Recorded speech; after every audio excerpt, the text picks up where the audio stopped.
all the incredible folks from a variety of different organizations who helped make this possible. And I specifically, on the Rhodes College end, want to thank our staff here, especially our housekeeping staff, our physical plant staff, our parking and safety staff, our communications staff, people whose labor is so crucial to the experience of all of us here at Rhodes, but whose work often, unfortunately, goes underappreciated and underacknowledged. So I just want to kind of thank everybody here who does such a fantastic job. I also want to thank Café Noir for handling the books this evening, a wonderful new addition to Memphis's vibrant literary landscape. I thank Nolan AV for doing sound and making everything look and sound so good. I want to thank Kevin Collier in our campus events office, who did really remarkable work in putting all this together. Bonnie Burgett, the department administrator. In the history department, they also did quite a bit. And I want to thank my colleagues in the Lynn and Henry Turley Memphis Center, Dr. Stephanie Cage, and especially for this event, Yidis Mercado, our program coordinator, who both of these folks do incredible work every day in reimagining what our community can be. And this event would not have happened without them for sure. I know that nobody here came to hear me talk, especially me. I didn't come to hear myself talk.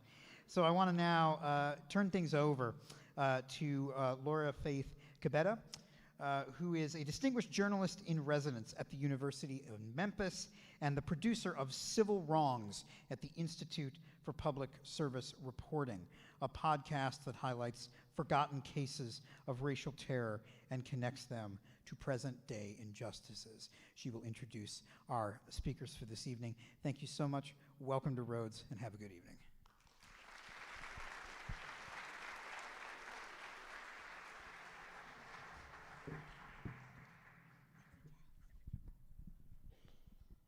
Good evening, everyone. Thank you so much for joining us today. One of the things that can go underappreciated about gatherings like this, yes, we are gathering for a conversation, and conversations don't necessarily change the world, but the things that we learn when we are in these spaces, we are able to zoom out for a moment. You all are the ones doing the work. Why we wanted to get the word out.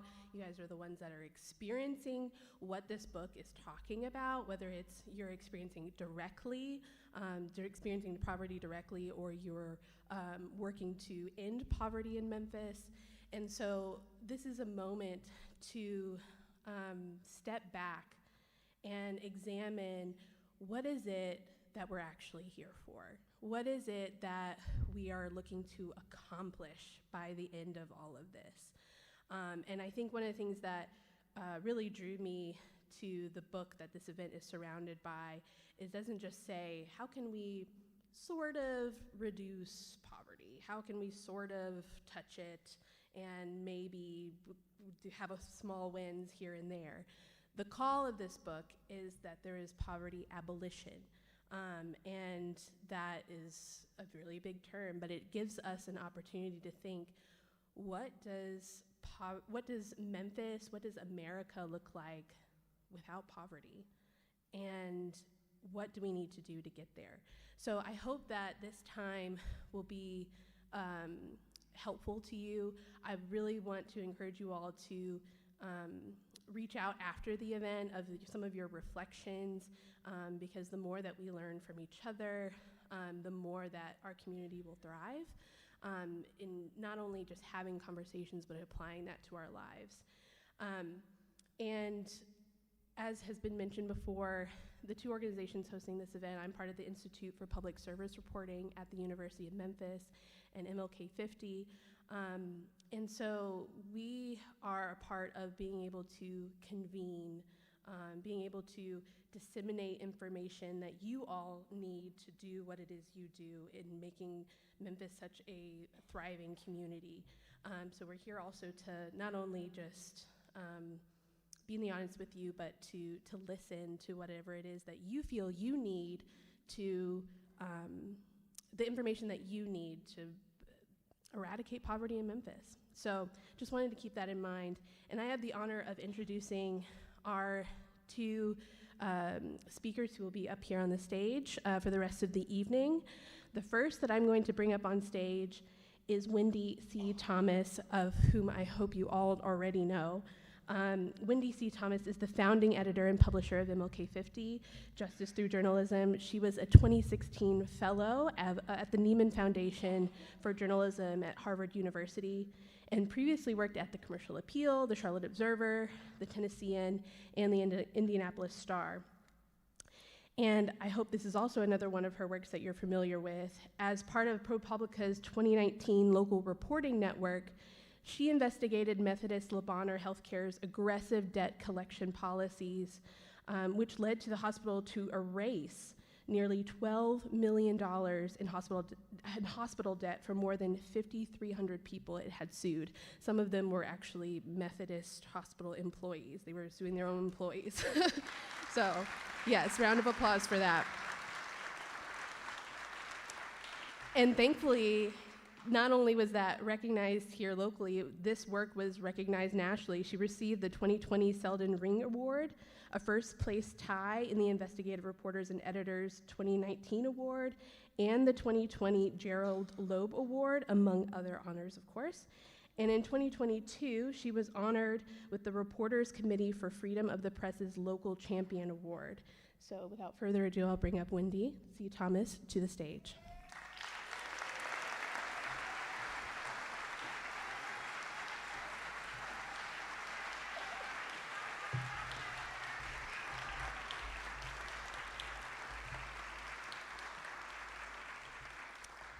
And in conversation with Wendi tonight is the author of the book that you all have in your hands, Matthew Desmond. Matthew Desmond is the Maurice P. During Professor of Sociology at Princeton University and the founding director of the Eviction Lab. His last book, Evicted, Poverty and Profit in the American City, won the Pulitzer Prize, the National Book Critics Circle Award, and the Penn John Kenneth Galbraith Award, among others. He's also a recipient of the MacArthur Fellowship, and he is also a contributing writer for the New York Times Magazine. And so without further ado, I will bring Matthew Desmond onto the stage. Yeah, of course.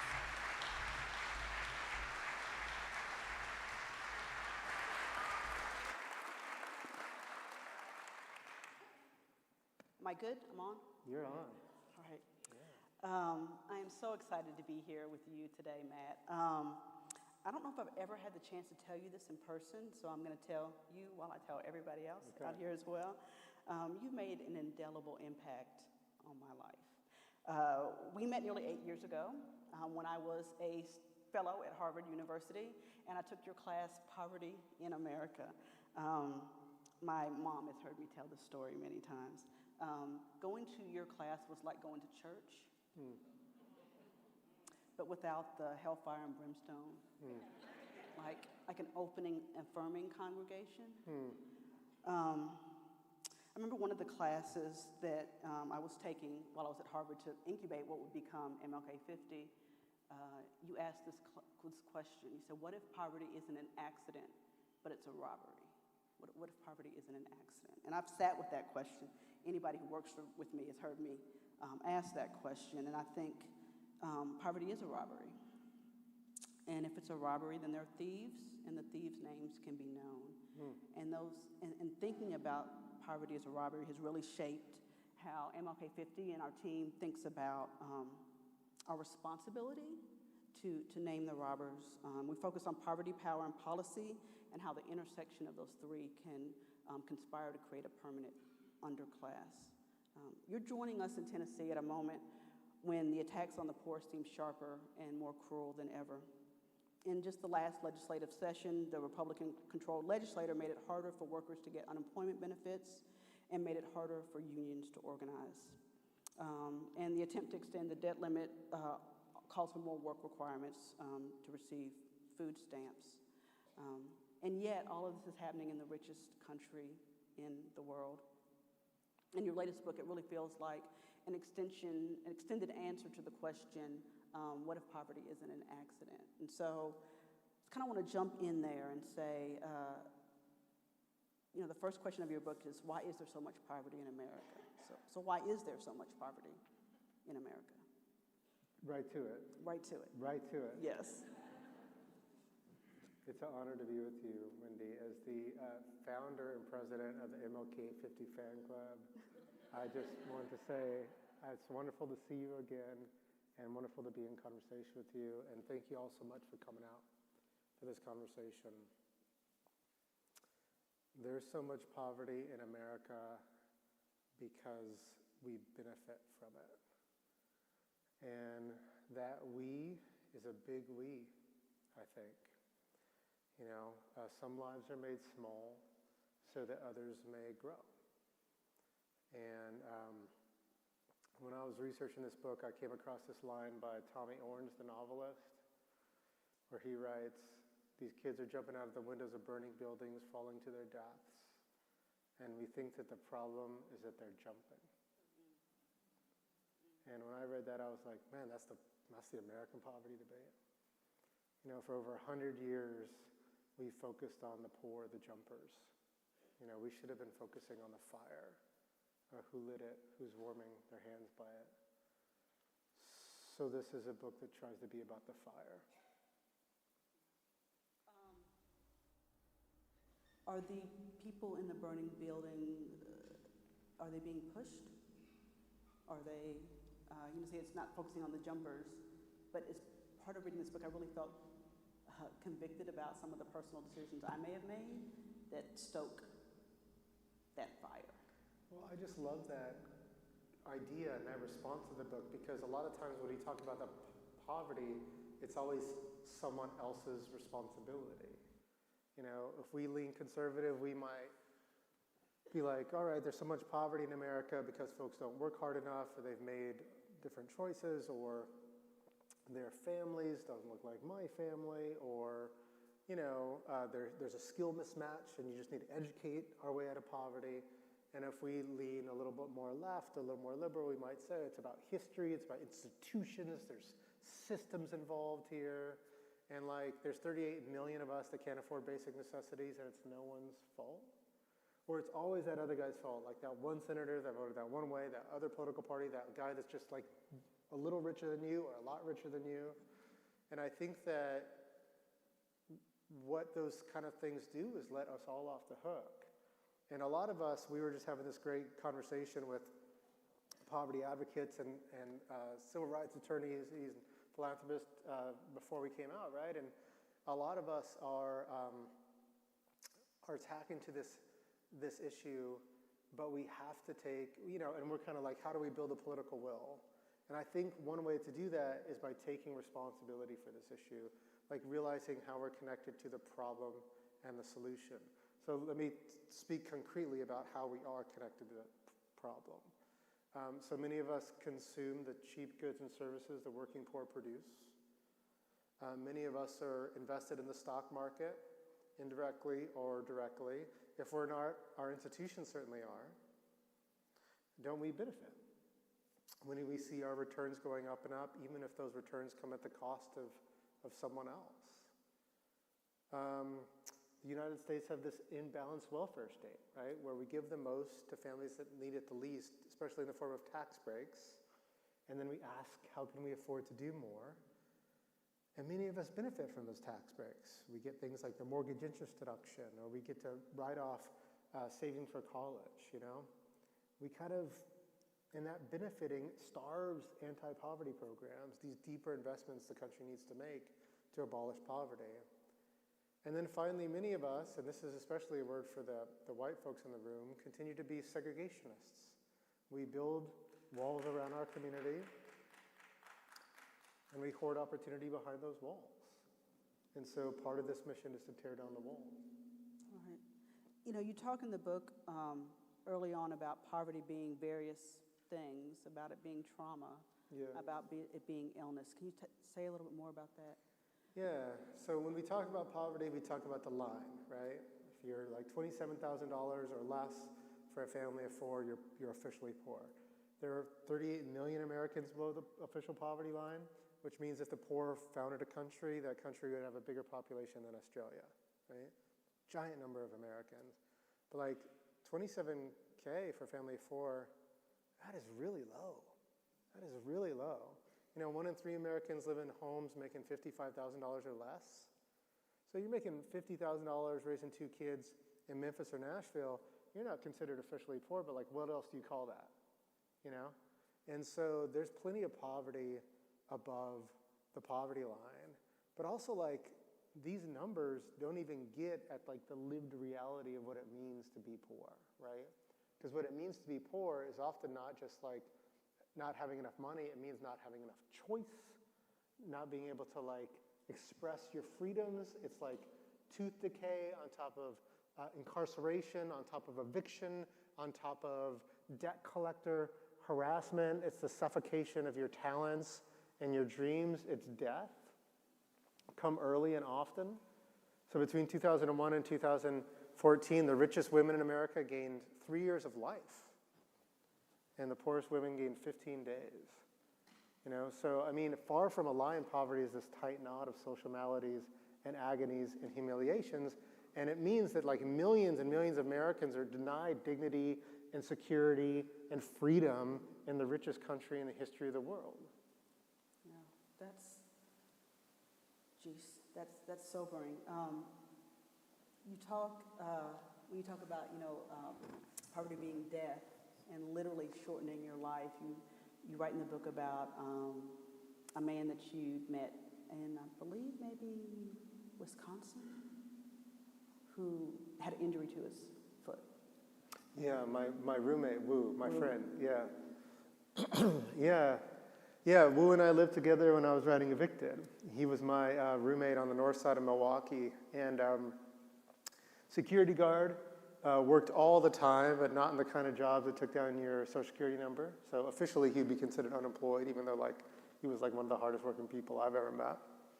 And he stepped on a nail one day at this rundown apartment we shared, and he didn't pay the infection any mind. He had diabetes, and the infection was accelerated, and when it threatened to take all of him, the doctor took his leg. And I thought that was kind of part of the process. I learned from Linda Villarosa's amazing book, Under the Skin, that black men with diabetes face amputations at double the rate of white men with diabetes, actually. So I think Wu, it's hard to know. Was he part of the systematic racism built into our healthcare system, or do they have to do it? I don't know. What I do know is, like, I met Wu in the hospital, and we cried together, and then I helped him apply for disability, and his application was turned down, and Wu wasn't surprised by this. As those of you who live in poor neighborhoods or have gone through this process know, like, this is seen as like the natural order of things, right? You just apply for disability, you get rejected, then you got to hire a lawyer.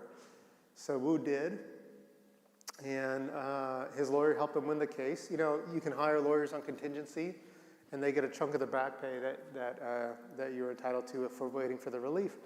And Wu never lost any sleep that his lawyer got paid. His lawyer took him $400. Wu got $3,600 that he used to buy a wheelchair accessible van that ran for like 3 years and caught on fire. But like, if you look at the data, you realize that every year over $1 billion in Social Security money doesn't go to people on disability, but goes to lawyers to help people like Wu get on disability.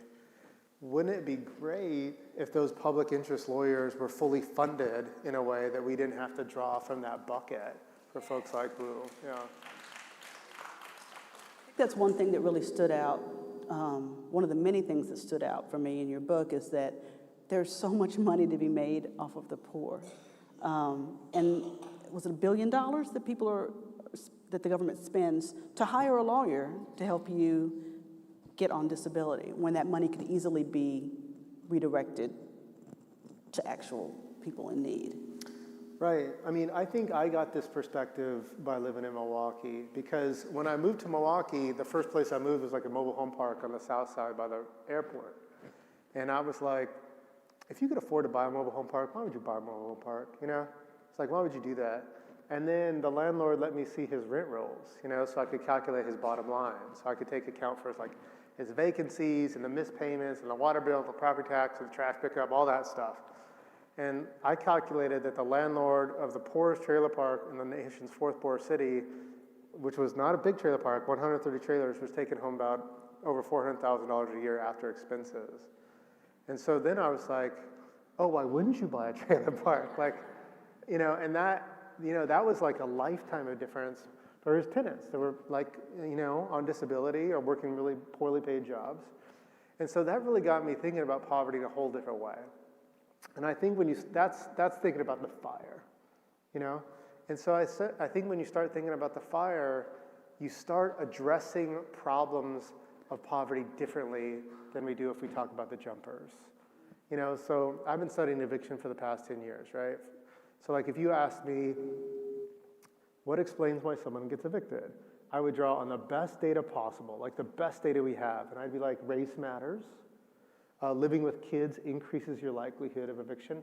Women get evicted at higher rates than men. But like people aren't evicting themselves, Right. And so there's this old line by Harold Coe, the law professor, and he says, when you don't measure what's important, you make important what we can measure. And we've spent all this time and money measuring the lives of the poor. And we've kind of ignored the fire. So another way to look at like what explains eviction is to be like, you know what, in Tucson, Arizona, the top 100 buildings evict like 3/5 of the city, which is true. And so then you're thinking like, who are those guys? Why are they doing so many evictions? And I think that kind of shift in the aperture is a way we need to take the debate. But taking that debate that way also, I'd like, there's always going to be a private prison warden or a payday loan company that we can point the finger at. And that's fine. But I think when you follow the thread a little bit more, it becomes a little personal. So like if you look at the financial exploitation of the poor, the biggest load that's put on the shoulders of the poor in terms of finding the fees isn't payday loans or check cashing, guys. It's just normal banks. Normal banks charge over $11 billion in overdraft fees every single year. 84% of those fees are charged to 9% of bank clients. So who are those folks? They're the poor made to pay for their poverty. Who benefits from that? So the banks do, sure. But we probably do too, because we have free checking accounts, which turns out they're not free. They're subsidized by those fees. And so I don't say that to invoke guilt. I say that to invoke moral action. And I think that it's impossible for us to start building a political will necessary to abolish poverty without a lot of us having some skin in the game. I want to go back to something you said a little bit earlier about the mortgage interest deduction. This is one of those, if you can't say amen, say ouch kind of moments.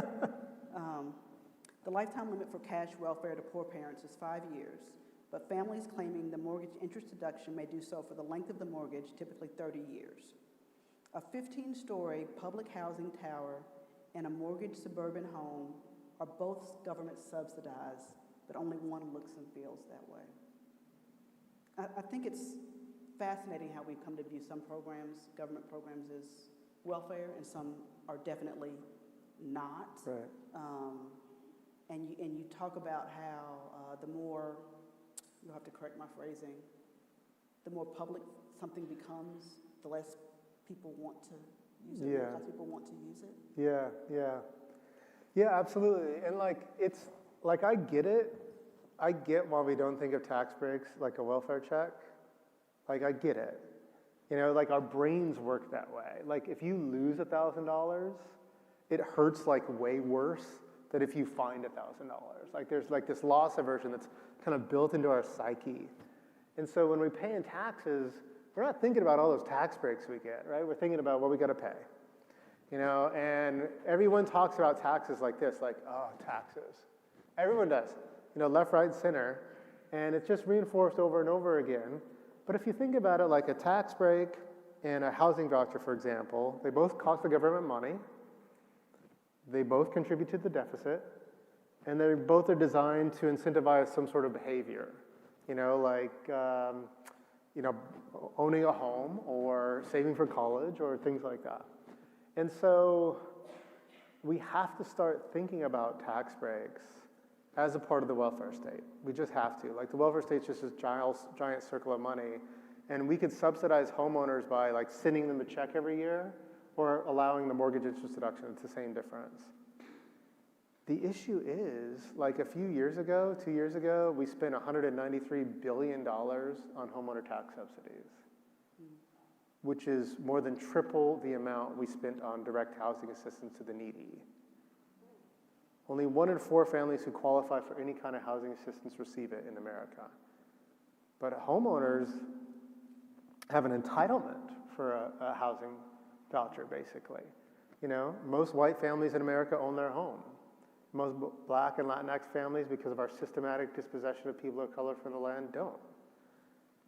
So it's really hard to think of a policy that does a better job of amplifying our economic and racial inequality than this kind of thing. And if you add up like everything the government does for us, all the tax break it gives, all the means-tested programs like food stamps and housing assistance, all the social insurance programs like Social Security, I did this for you, you're welcome. If you add all that up, you learn that families in the bottom 20% of the income distribution, our poorest families, they receive about $26,000 a year from the government. But our richest families, families in the top 20%, they receive about $35,000 a year from the government. That's almost a 40% difference. We're doing much more to guard fortunes than we are to fight poverty.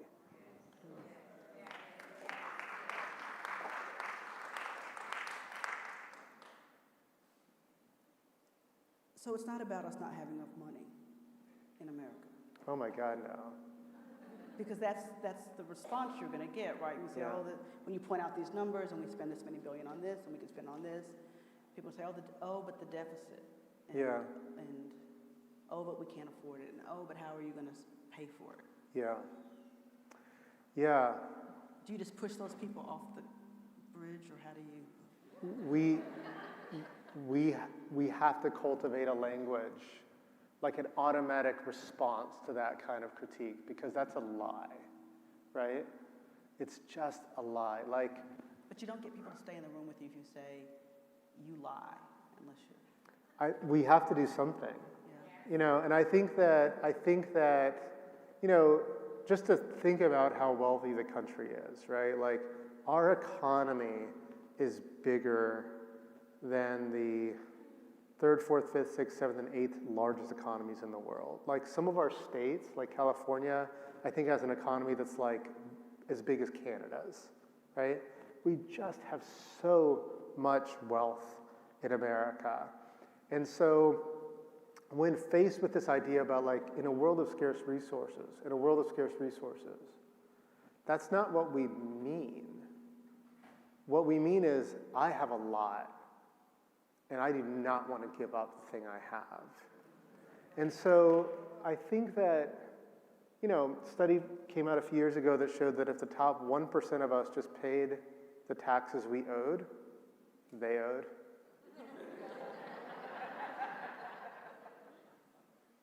not paid more taxes, just stopped evading taxes so well, that we as a country could raise an additional $175 billion a year. What would that buy? Do you remember the child tax credit and COVID that dropped poverty by 46% in 6 months? It could buy that every year. $175 billion, you can double your investment in affordable housing and still have money left over with that. $175 billion is almost enough to pull everyone above the official poverty line. So we have to find ways of saying this scarcity diversion is just a lie, and we have to embrace a new language of abundance that the richest country on the planet can and should afford to end poverty. Yeah, I definitely hear you on that. The language of abundance, which is not something that those of us who would consider ourselves progressives often indulge in. And in the pre-convening we had, there was a lot of conversation that was kind of grim, you know, about all the problems and the institutions and structures and systems that conspire to keep people at the bottom. Yeah. But you're calling for us to think with abundance. Yeah. You know, There's this Aesop fable that I write about in the book. It's like there's a farmer and he has a mean dog, and his dog climbs on this pile of hay that he uses to feed the cows. And so the cows come to eat the hay and the dog growls at him, and they start going hungry, and so the farmer just drops their rations, and he starts feeding them with the little snatches of hay that he can pull from the pile. And that's kind of how we do poverty reduction in America. We should just move the dog. And so, the scarcity version is like this. One, pretend this is like a natural order of things. Pretend we are in a world of scarce resources. Two, underfund anti-poverty programs because you're feeding the cows with the snatches of hay. Three, fail. Four, say this is the best we can do. And so I think that this is our playbook, and we just have to find ways of pushing against that, and we have to develop a new story about who we are. And the progressives, we can't take the bait. We just can't walk into that room. And a lot of people say with very serious faces, like there'll be credentialed people with PhDs and stuff, and they'll say, well, in a world of scarce resources, and we have to just be like, no, that's not our world. We're not in that world. Right. I want to switch a little bit and talk about race. Memphis is a majority black city. 2/3 of the population is black. In the city proper, 24% of residents live below the poverty line. That's nearly 10 percentage points higher than the national average. But when you drill down to just poverty experienced by black people specifically, the poverty rate is just under 29%. So about 1 in 3 black residents lives below the poverty line. So I want to talk a little bit about, or hear you talk about, I don't want to talk about, I want to hear you talk about this connection between poverty and racism. Yeah. When I was in grad school, we used to debate with a straight face what was more important, race or class. And we don't do that anymore, but we kind of do it. I wrote for the 1619 project, I wrote the capitalism essay, and I remember some of the first critiques of that were from white socialists. They're like, my thing, And I just feel like these two, in America, these two things are so intertwined that it's impossible to write about poverty without also writing about racism. And that the poverty abolitionist movement and the anti-racist movement have a lot of solidarity. But race has been so, the American story is race has been so incredibly effective at cleaving poor folks apart from each other. Race is what thwarted the development of a multiracial labor movement in the country. Race is what allowed poor white folks during slavery to say, well, I'll give up my land, but so I can drive enslaved workers, Race today is what allows a lot of white Americans to vote against welfare programs because they think they're being directed at black folks. So this is a real challenge for us, actually. We were having a really interesting discussion about this before, and I kept thinking about, how we build solidarity among Americans that are suffering under the foot of the status quo across racial lines. And, when you talk to some anti-poverty organizers, there's a lot of surprise here, actually, and hope. So I was talking to One Fair Wage, which is the organization that fights tipping subminimum wage, which is a vestige of slavery, which I didn't know until I met with them. After Emancipation Proclamation, a lot of black women were hired just on tips by restaurant workers. That's where we get tipping. And they were doing a lot of canvassing in really red parts of Michigan, really fighting for a $15 minimum wage and the end to tip wage. And they'd go up to a lot of, a lot of the folks doing the canvassing were black and brown women, and they'd go up to white folks in malls, and they'd say, would you sign the petition? And a lot of them were like, yes, absolutely. And they told me this one story, which I love, which is they were in Albany, New York, and they were protesting. They had a rally to end some minimum wage in that state, but it was also like a Stop the Steal rally day, which they didn't know. So there are like a lot of white guys in red hats. And a lot of the folks who were protesting were black and brown women from New York City. And so the red hat guys kind of came over to their protest. They're like, what are y'all doing? Like, what's going on? They're like, we're fighting for higher wages. And the Stop the Steal guys were like, we would like that too. And they shook their hands and joined the protest. Now, this isn't to dismiss the real challenges racial animosity and division and white supremacy still places on the country. But I also think that on issues of basic economic justice, we have to grow that tent. And to grow that tent, we have to like form alliances that aren't usually talked about. I want to make sure we leave time for questions from the audience. So I'll start to shift a little bit. So you actually believe we can end poverty in America? Totally. Make your case. Yeah. Wendy's so intimidating. So the War on Poverty is launched in 1964, right? LBJ uses his first State of the Union to launch a, quote, unconditional war on poverty in America. And they set a deadline. They set a deadline. It was 1976. They're like, we got this by 1976. I love that so much. Like, we used to have these moral ambitions as a country. They weren't playing. It wasn't just rhetoric. They had a plan. They didn't get there, but they cut poverty in half in 10 years. And so a lot of times when we look at best cases, we don't have to look very far. We can look at sometimes in our own history. 1964 was not a great year for us for a lot of different reasons. But I think it's important to realize that we did once have this kind of real deadline desire to end poverty in America. We can end poverty in America because we have the resources to do it. We know how to do it. So, we talked about the child tax credit in COVID. The child tax credit was signed into law in March. Checks started going out in June. Child poverty was reduced by 46% in 6 months.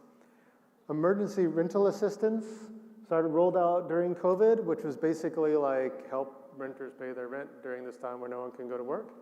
It drove evictions to the lowest they've ever been on record, ever. And it stayed that way for months and months and months and months. So the program, and then we have just like tons of research on the effectiveness of programs that we have. We just underdose those programs. So it's like giving a stage 4 cancer patient 2 Tylenol and be like, this doesn't work. It's like, well, let's dose it. And so I think that we have the resources to do it, and we have the know-how to do it.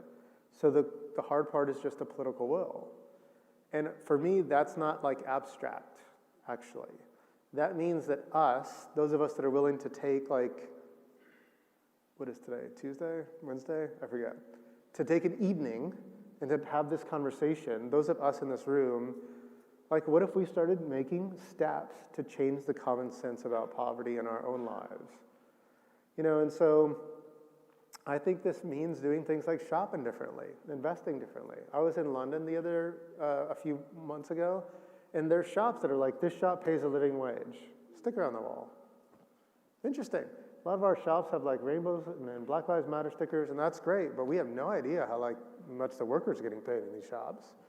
And so like, what if we shopped and invested differently? What if we talked about our taxes differently? And what if those of us that are living in segregated, affluent white communities started showing up at zoning board meetings and standing up and being like, look, I refuse to deny other kids opportunities my kids get living here. So I think when we talk about poverty, often the conversation is very political or it's very policy-based, or we say things like political will that can feel very like, okay, I guess we'll get around to it. But I think this also, like, there's concrete things we can do tomorrow, right, that start building that will. So what other concrete things can we do besides going into my store and say, hey, which I've actually done, said, hey, I've asked a cashier, like, so, hey, how much do they pay here? Do they pay $15 an hour? I mean, those are conversations you can have with people. I probably should have with the owner rather than the person at the the checkout counter, but what are some other things we can do? Yeah, all right. You've sold me. Okay, all right. So. Here's 5 things we can do. 1, we can use the influence wherever we are. Everyone has a little influence, right? So like, I'm a professor at a university, so I might start asking like, what's our endowment invested in? How are our landscapers paid? Are we taking care of our first gen students? What are our adjunct faculty paid? You know, like everyone like who are sitting on school boards or part of like faith communities or wherever, we can flex that influence that we have in our own little spaces. 2, we can shop and invest differently. I think that matters. You know, I think that we got major pieces of climate legislation passed in many ways because we built a political will, which meant a lot of us were like, do you need to take that flight? What are you driving? What are you eating? We're not going to solve climate change by air drying our laundry, but like that stuff matters, right? I think that stuff puts upward pressure on our lawmakers. And so we all know, like, I remember ordering a beer once with a colleague, and I ordered a Coors, and he's like, Republican beer, huh? Like, I was like, we know how to signal stuff with the shoes we wear, or the like, you know, we know where like our cucumber is like local or organic. It came from this farm, and like we have no idea what the farmhands got picking it, you know. And so I think that kind of stuff matters. 3, can we talk about taxes differently? And so what if the next tax season, those of us that got like the mortgage interest deduction, what if like the next time your coworker came up to you at the water cooler was like taxes, you were like, I'm being serious. You were like, I know, I get this thing for my house. It's called the mortgage interest deduction, and it gives me like $8,000, which is insane because we have this eviction crisis in the country. And, you know, there are kids being evicted by the millions every year. So I've donated that $8,000 to my legal defense fund, and I wrote my congressperson saying I don't need this thing. Like, that'd be an awkward conversation, but that's kind of like, that's kind of how you change the common sense. Right. 4th, we got to tear down our walls. We got to attack segregation. We got to end exclusionary zoning and open up our communities. The segregationists have been incredibly effective at defending the wall. They do the work. They show up at those meetings and yell at the aldermen and come up the process. And those of us that are seeking a broader, more inclusive community, we got to start doing that work too. We can't have our values end where our property line begins. And then the 4th thing we can do is just join anti-poverty movements. And for those of you that are interested in this whole row of people belong to anti-poverty groups in Memphis. So you could just start having conversations today with folks. I also built a website called endpovertyusa.org, which you can go to and check out anti-poverty organizations in every state in the nation put in the work. And I think you should do this because it's fun. It's fun. When I read stuff about like cancel culture in the news, I'm like, who are they talking about? Because the anti-poverty movement, it's this incredibly warm-hearted, hopeful, energetic place to be. It gives you a ton of meaning. Before COVID, I was hanging out with this group called United Renters for Justice in Minneapolis. Poor, undocumented tenants fighting a negligent landlord. Spoke a bunch of different languages, communicated across Google Translate app. And, you know, when one of folks got evicted, were threatened with eviction, they'd all show up to court. They'd all show up, and they'd bring tamales and pizza, and the landlord attorney would be like, can I have a tamale? They'd be like, no, it's our tamales. But they, like, turned court into, like, a party, you know, situation. They're like, we got you, we got you. And I remember talking to this woman named Chloe Jackson, who, when this kind of movement started, she was just, like, working at the airport for, like, $15 an hour at the ice store. And she started getting involved and connecting with her neighbors through that and became kind of a movement leader. And she's like, before we were neighbors, and now we're like a family.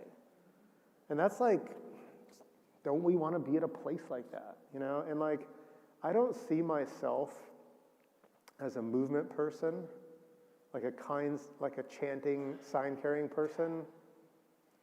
And I would imagine like a lot of you don't as well.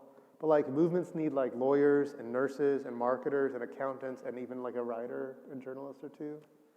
And so I think that wherever we are in life, we can apply our talents and skills to that cause.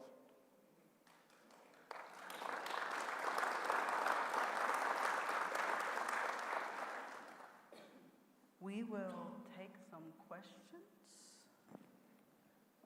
Looking for, I believe. So we're going to have a mic stand for people to walk up to on the left side of the stage. Here, right here. You got to walk up. Whoa. And if you have any kind of ability issues and need someone to run the mic to you, just raise your hand. We like questions that, you know, that they're a question when your voice goes up at the end, like that. So if we can limit those soliloquies and ask a question, that would be great.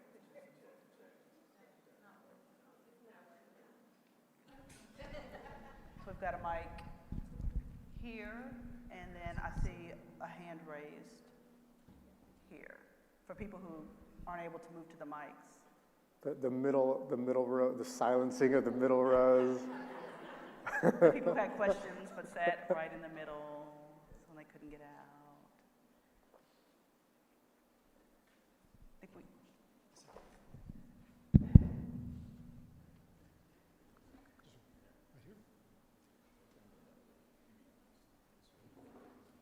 Should we run it? Should we run mic?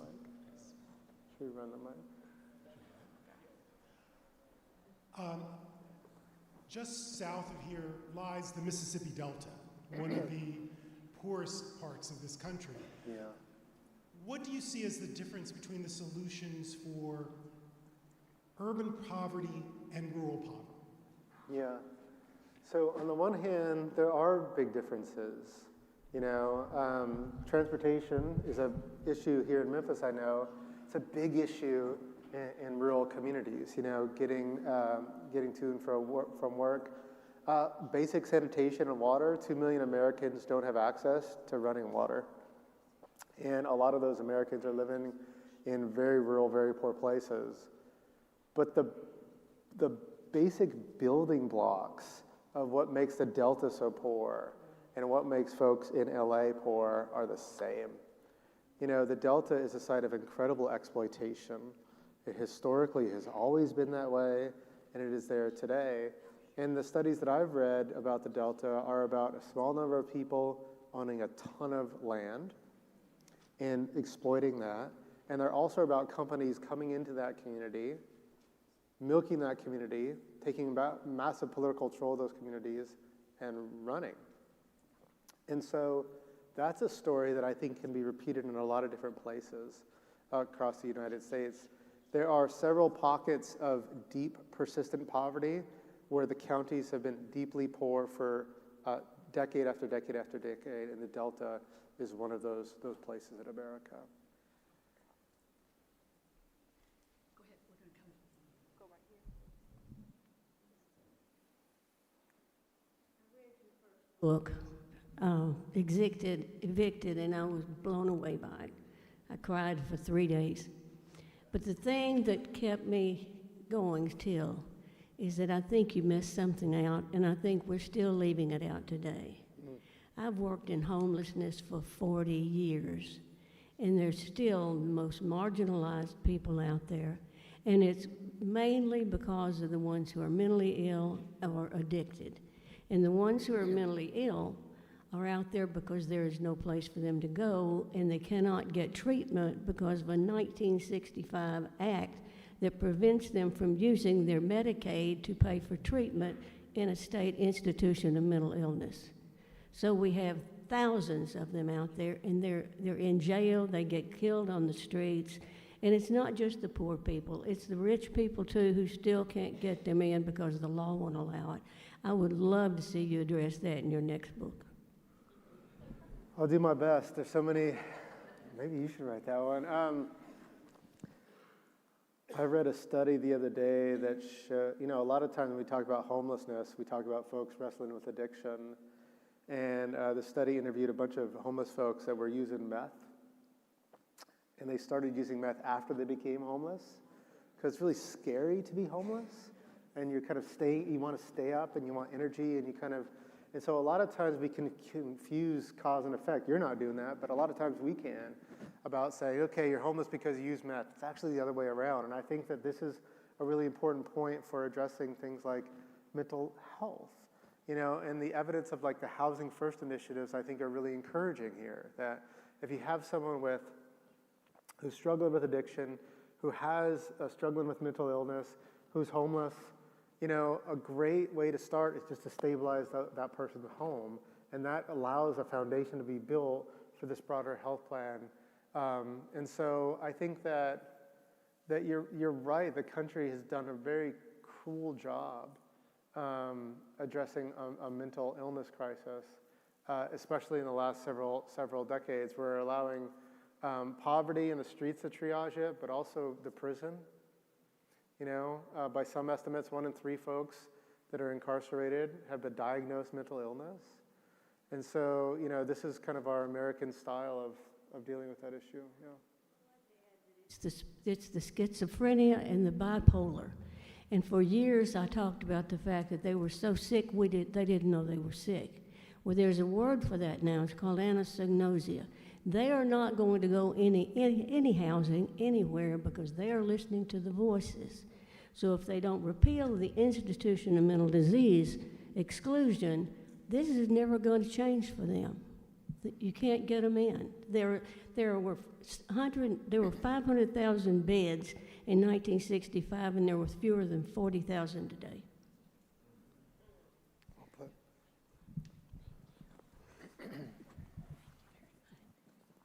Good evening. I'm a sociology professor at Rhodes College. My question is... That's not a clap line? Sociology professor. Sociology, yes.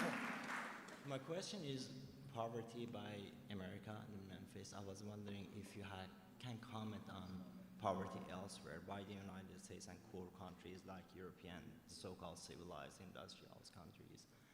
Army Corps of Engineers, New Orleans, levees blew up, Katrina happens, Army Corps of Engineers go in to rebuild New Orleans. We know what happened with the segregation in New Orleans after Reconstruction. You see Army Corps of Engineers in war in Iraq, and now they are there to rebuild the country. So I'm wondering, you mentioned the wealth in California and you compared it to Canada. I was wondering how much of the wealth in the United States comes from exploitation of other people elsewhere, and how can we think about that? Because yes, United States as the largest empire ever in human history is the most affluent, but it's at the cost of other nations. So I was wondering if you could comment on that. Yeah, I feel like, well, first, I feel like it's important to set the stage where, like, poverty in America is really different. We're the richest democracy with the worst poverty. Like, our child poverty rate is double Canada's, it's double South Korea's, it's double Germany's. I think that we don't just have more poverty than our other democratic peers. We have worse poverty. We have this hard bottom layer of poverty in America that we thought only existed in super poor countries, places with swollen bellies, bare feet.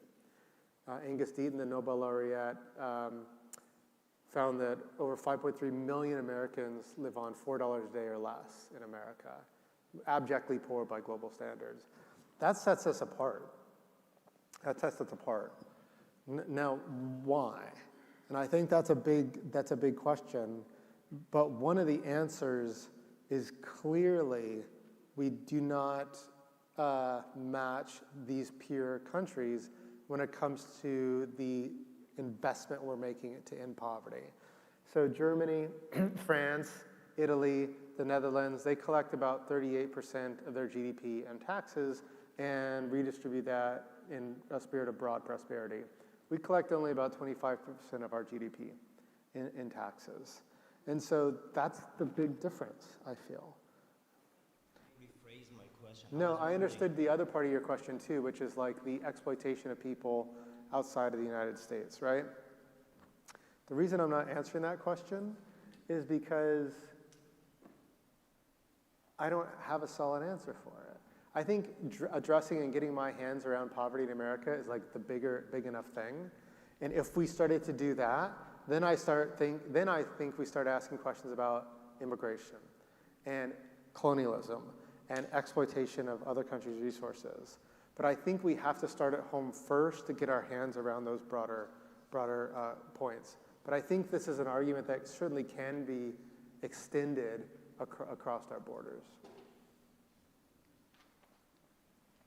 So I have been handed a question that I'm told is from another audience member, and I'm going to read that one first, but I have my own question for you as well. The question that I was handed was, do you think that the lack of education causes poverty? So, on the one hand, I'm an educator. We're in a university. I believe in the power of education. Our teachers really need a raise. And, you know, we've just been divesting financially from the profession of teaching. If you look at, there's a survey that shows that most parents now dissuade their kids from going into teaching. It's like saying, like, don't do that. It used to be the case because this is like a pride thing for us. And it's like, my kid is a teacher. Now it's like, my kid's a teacher, you know? Like, this is not something, and other countries make these honorific and financial investments in their educators, and we should do that.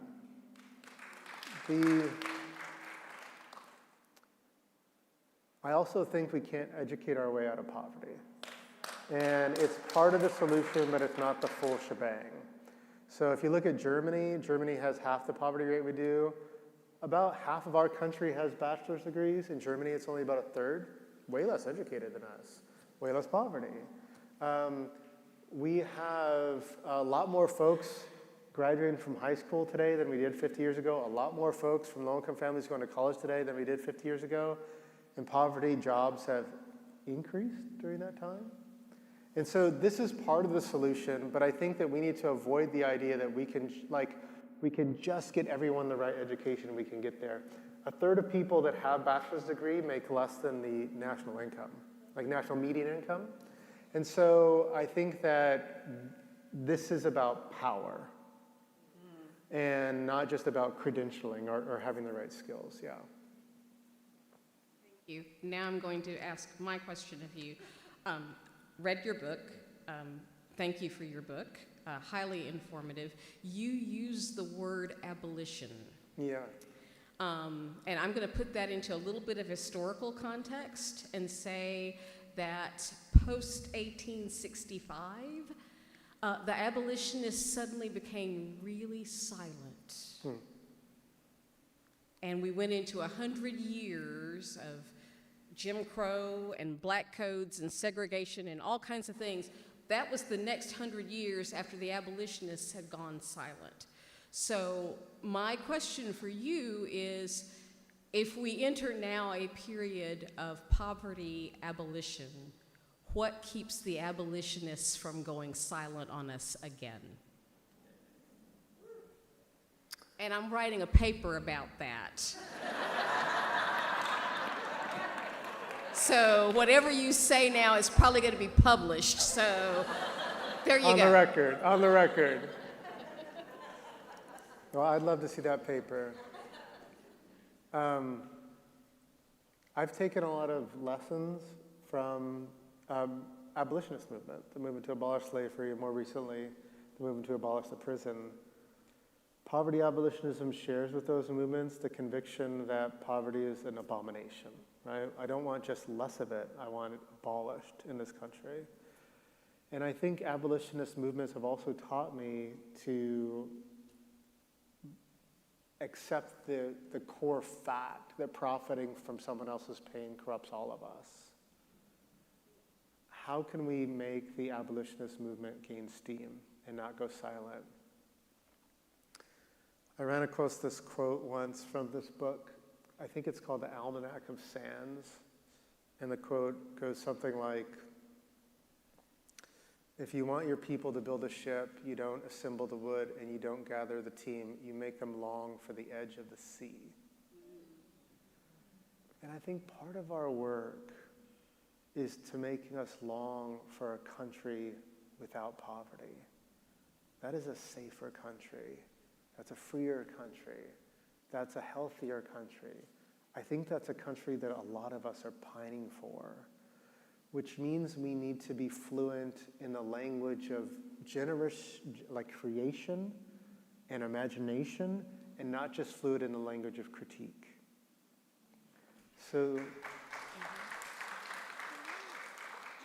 So I think that the end of poverty has to be something we paint and get people to buy into in a way that usually isn't how we talk about this. You know, we often talk about it as a moral issue, or even like it's financially responsible. It costs less to not evict that person. It's like, but I think that one thing that we need to start doing more, I think, is painting this political and moral imaginary, which is like, wouldn't it be great if you didn't have to worry about your kids falling into destitution because they got in a car accident or had the wrong job or got divorced? Like, wouldn't that be awesome? Like, wouldn't it be great? Like, I was in Nuremberg, Germany a few months ago, and I was out very late. And I walked to my hotel very late at night. I didn't think about crime once. Wouldn't that be great? Like, wouldn't that be a country that we would like? And so I think that the book is not an everyone wins argument book, right? The book is like, some of us are going to have to take less from the government. But what we get in return, I think, is something that a lot of us want. Maybe that's one way. Please send me your paper. If you tell me where to send it, I will. Yes. We've got time for just a couple more questions, so we'll go here. Hello. You said something that was very profound to me as I was sitting in my seat. And you said to focus on the fire instead of the jumper. Yeah. I'm an advocate tennis player, and I just want to share something that happened to me. I was on Goodwin, I think it was 600 Goodwin, playing tennis at a Memphis country club. And there was a railroad track, Yeah. and I think it's Southern, that separates that part from that part. Yeah. And when I finally went in the tennis court to play tennis and whatever, and we finished, I decided to come out and I stopped at the stop sign. And when I looked across the track, and I looked behind me, and I decided to ride through the neighborhood that was on Goodwin where the Memphis Country Club was. And it was mansions. And they sit there with their windows open. And I felt safe. Then I decided to go across the track that separated the Memphis Country Club from there. All of a sudden, my heart started to beat fast, but I had to remind myself, you're black, and these are where your people are. What I want to ask you is this. You said to focus on the fire instead of the jumper. How do we get from Goodwin over here to be wealthy, rich here in Memphis, and to be filthy poor right across the track? And they live in the same vicinity, and nothing has been done about it. So, Yeah, and you said this, and you said this. That the people on the front row are people we need to be talking to. So before you leave people on the front row, I want to talk with you, because you said they're part of an organization. They're part of a lot of organizations, yeah.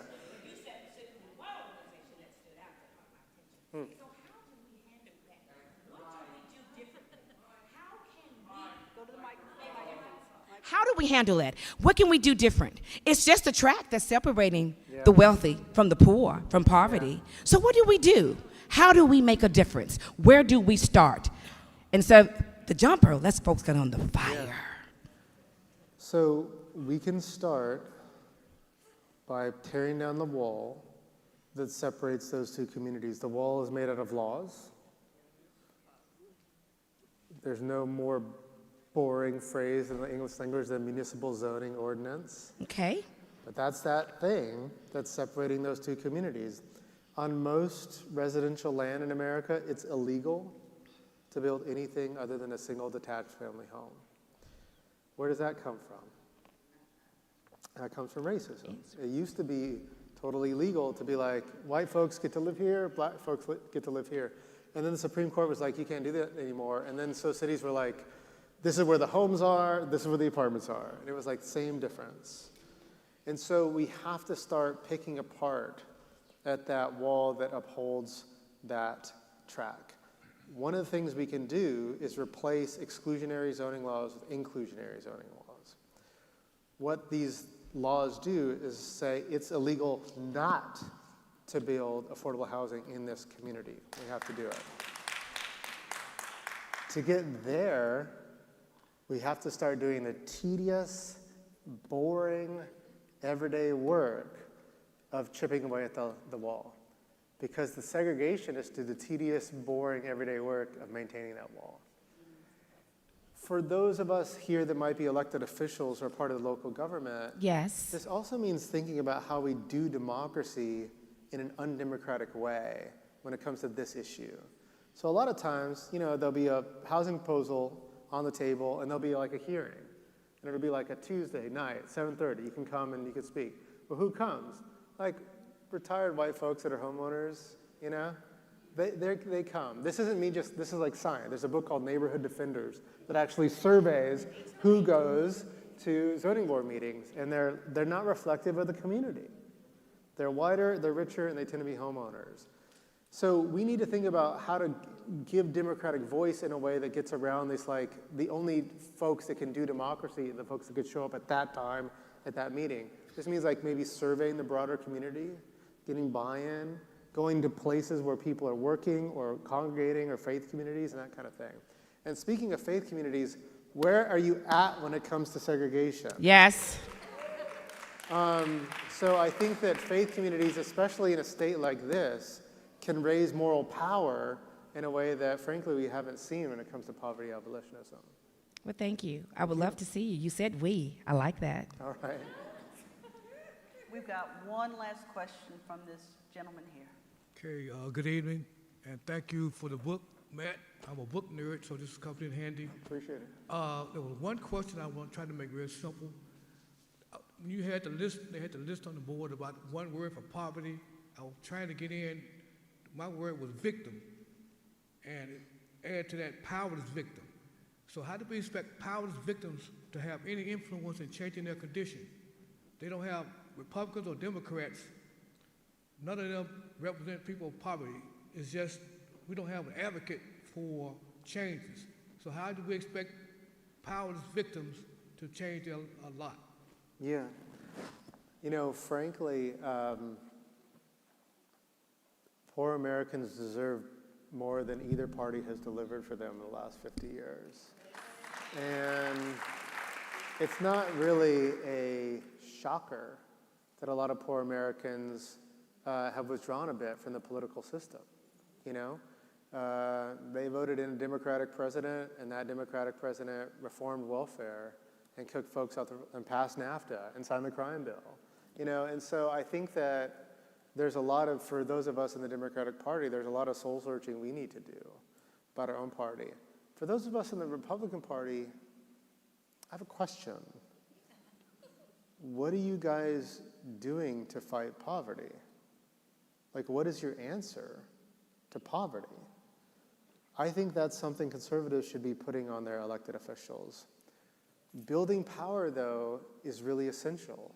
And I think where we're seeing poor Americans get energized and involved in the political system isn't necessarily at the voting booth, but it's about things like the Poor People's Campaign or the new labor movement or the new housing movement that hasn't been this energized since the Great Depression, I think, when we formed barricades and literally fought sheriffs in the streets who were trying to evict people. These are places where I think folks are finding voice and representation and energy. So I think finding ways to support those grassroots movements, building power in those movements, matters. So policy-wise, this means, like, can we make organizing easier? Can we make it quicker? Can we make it based on whole sectors instead of this Starbucks location and this Starbucks location at a time? In the housing sector, it means really taking seriously what families are calling for. because what they're calling for is really different than what people like me are teaching in policy schools, actually. And I think listening to those voices and recognizing like how to kind of lend platform and elevate those is really, really important. And for those of us that have platforms, we need to find ways to do this. I have a platform. And so when I get asked to testify in front of Congress, I always say, I will do that, but you have to bring someone that's personally been evicted too, and give them voice. So I think there's ways for those of us that have a bit of influence, a bit of microphone, to share that and influence those voices that are participating in these conversations as well. Thank you.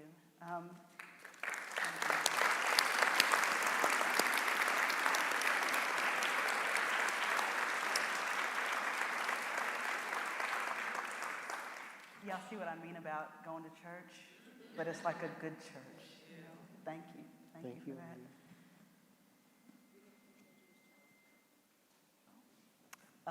We'll let Dr. Charles McKinney, who's a professor here at Rhodes, come up and give the ecumenical benediction. Benediction, yeah. Send us home. Yes. So, yeah, right.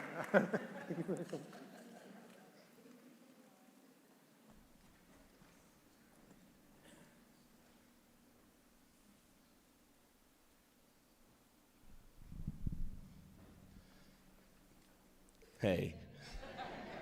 So let's another round of applause for this outstanding.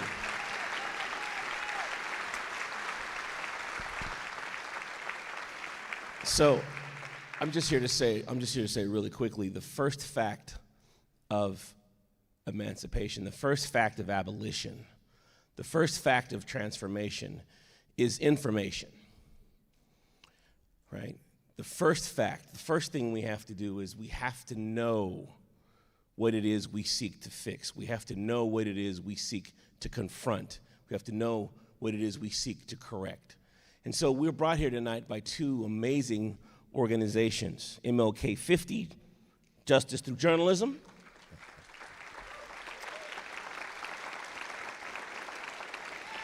and the Institute for Public Service Reporting at the University of Memphis. These two organizations, homegrown, Memphis, man, right here in Memphis, homegrown. These two organizations are in the process of giving us the tools we need to make these changes, to do the work that historian Charles Payne called the slow, respectful work of social transformation. It ain't happening overnight. It's not gonna happen over a week. The segregationists and the other folks have been busy for a really, really long time. So we have to, yeah, still busy, right? So we have to be prepared to do the revolutionary work, but also have to be prepared to have revolutionary patience while we do that work. And in the meantime, what we can do right now is to support these two organizations that are so crucial to providing us the information we need, the stats, the good stuff, the tea, so that we can get this work done. So I would encourage all of you to seek them out on the World Wide Web and give hugely to both of these organizations. Thank you again. You good?